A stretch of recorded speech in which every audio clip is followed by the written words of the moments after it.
옛날 옛적 서해안에 아름다운 산과 바다가 어우러진 마을 부안의 달맞이 언덕이라 불리는 높은 언덕이 있었습니다. 이 언덕은 특히 보름달이 뜰 때 가장 아름다운 풍경을 자랑했습니다. 마을 사람들은 달맞이 언덕에서 달을 바라보며 소원을 비는 전통을 가졌고, 언덕 꼭대기에는 작은 나무집이 하나 있었습니다. 그곳에는 마고 할머니라는 지혜롭고 신비한 할머니가 살고 있었습니다. 마고 할머니는 마을 사람들 사이에서 아주 특별한 존재였습니다. 그녀는 깊은 산속에서 온갖 약초와 영험한 식물들을 찾아내어 사람들의 병을 고치고 그 외에도 다양한 신비로운 이야기를 들려주곤 했습니다. 사람들은 그녀에게 감사의 마음을 담아 매년 보름이 되면 그녀의 집을 찾아가 음식을 나누고 안부를 전했습니다. 하지만 마고 할머니의 존재는 어린아이들에게는 조금 두려움의 대상이기도 했습니다. 그녀의 눈은 마치 모든 것을 꿰뚫어 보는 것 같았고, 항상 검은 고양이 한 마리를 데리고 다녔기 때문입니다.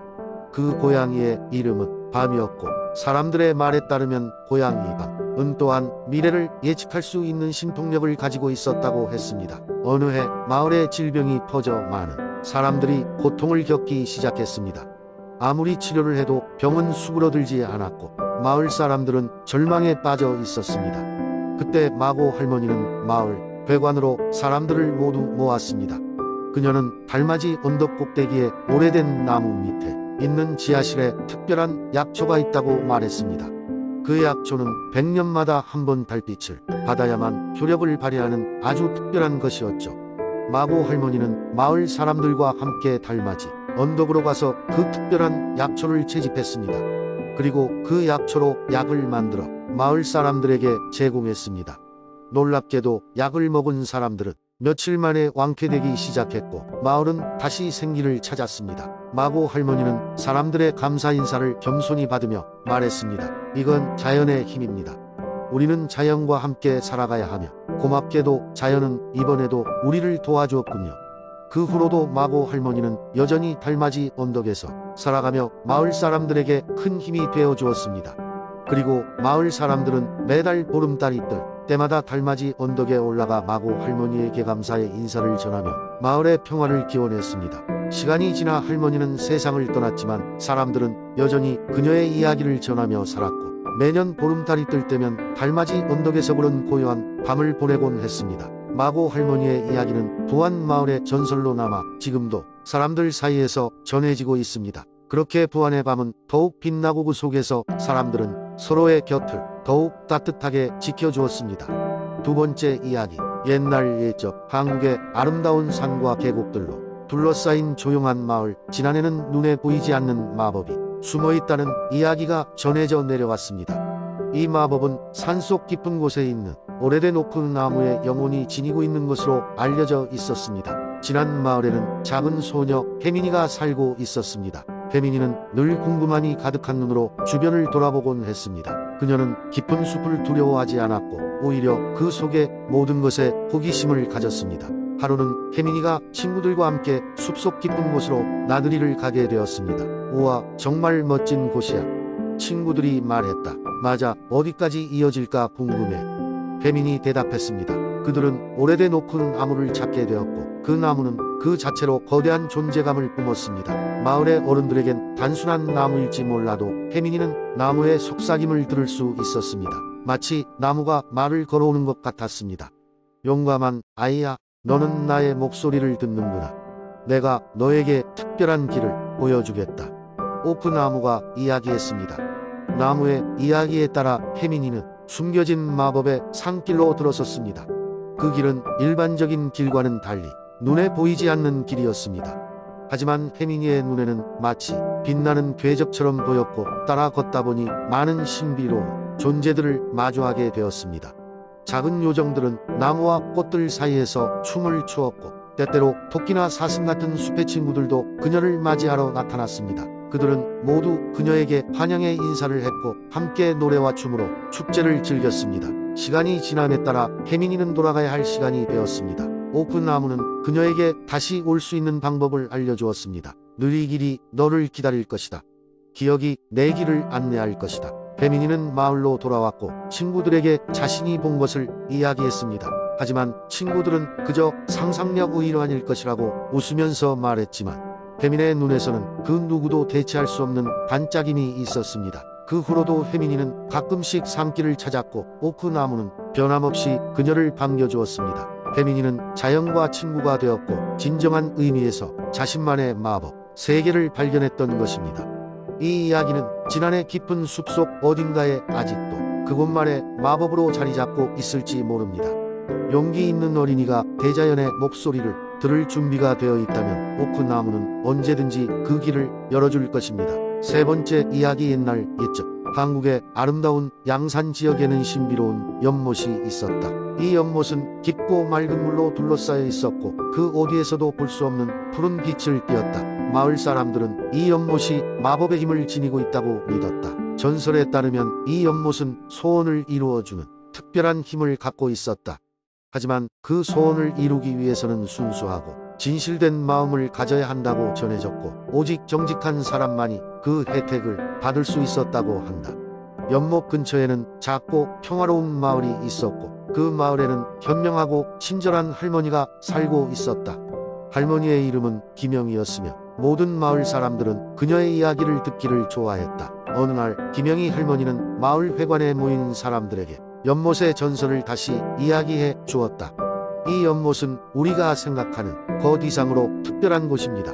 오래전 어느 가난한 농부가 이곳에서 큰 행운을 얻었다고 하지요.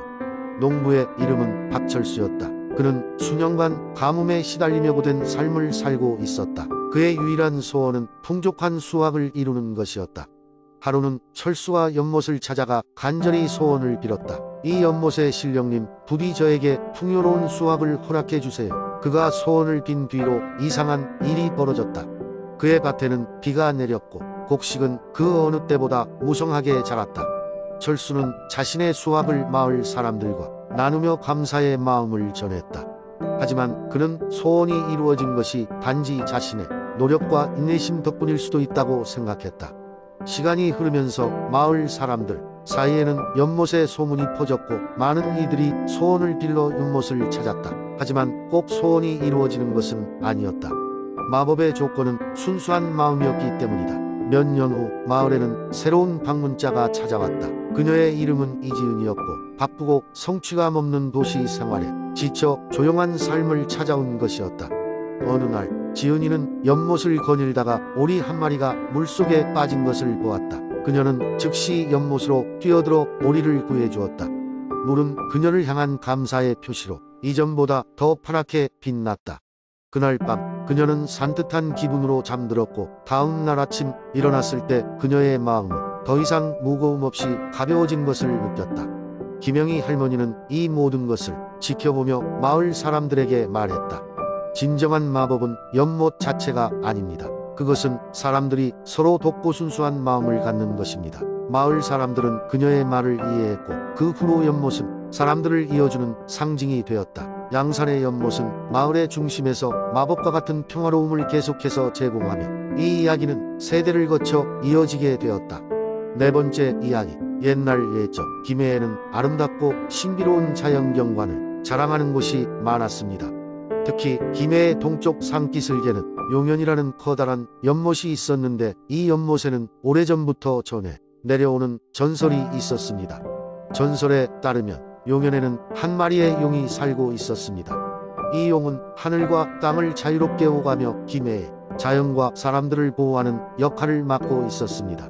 언제나 연못에서 은은한 향이 피어나는 것은 바로 이 용의 숨결 때문이라고 했습니다.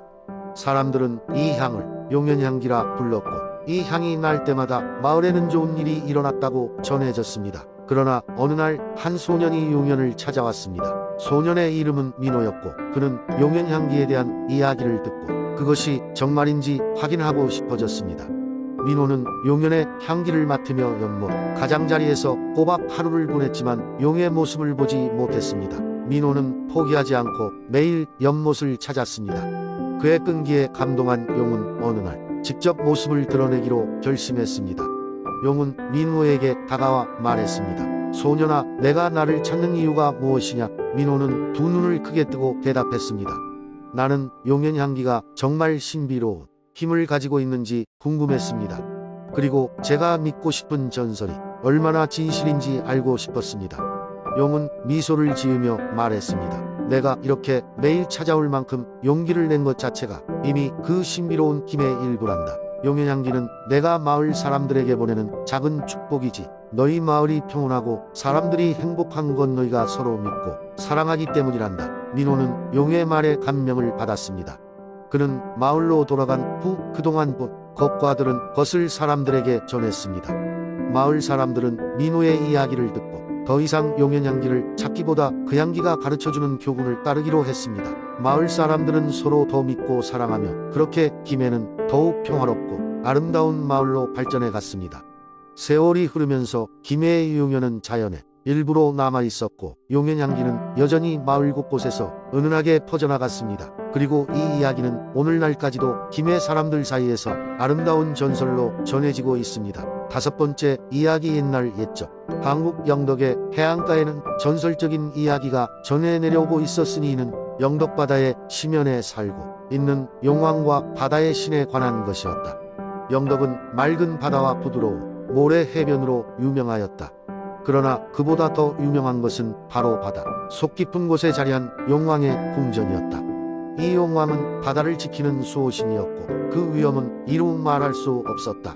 용왕의 궁전은 전설에 따르면 사파이어처럼 빛나는 물로 만들어져 있었다고 한다.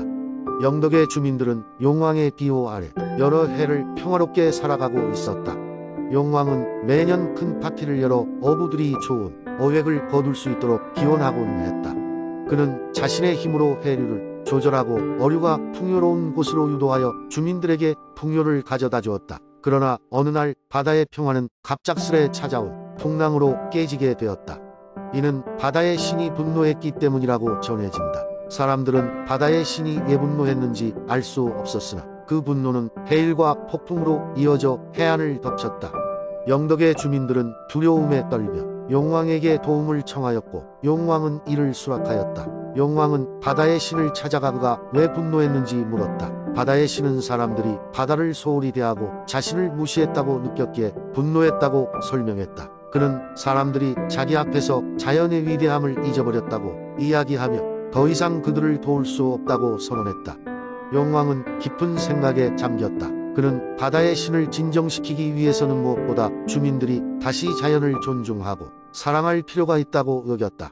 그래서 용왕은 영덕의 모든 어부들과 주민들을 불러 모아 자연의 소중함을 되새길 수 있는 축제를 제안했다. 용왕의 제안으로 매년 바다의 날이라는 큰 축제가 열리게 되었고 그날은 바다에 신께 감사의 제사를 드리는 날로 정해졌다. 시간이 흐르자 바다의 신은 자신의 분노를 가라앉히고 영덕에 다시 평화와 풍요를 허락했다. 주민들은 용왕의 해안과 노력 덕분에 바다에 신의 축복을 다시 얻게 되었고 이후로 영덕은 자연과 조화를 이루며 행복한 나날들을 보내게 되었다고 한다. 이 이야기는 영덕 주민들에게 현재까지도 전해져 내려오며 사람들은 여전히 바다의 날마다 모여 자연을 기리며 용왕과 바다의 신에게 감사를 드린다고 한다.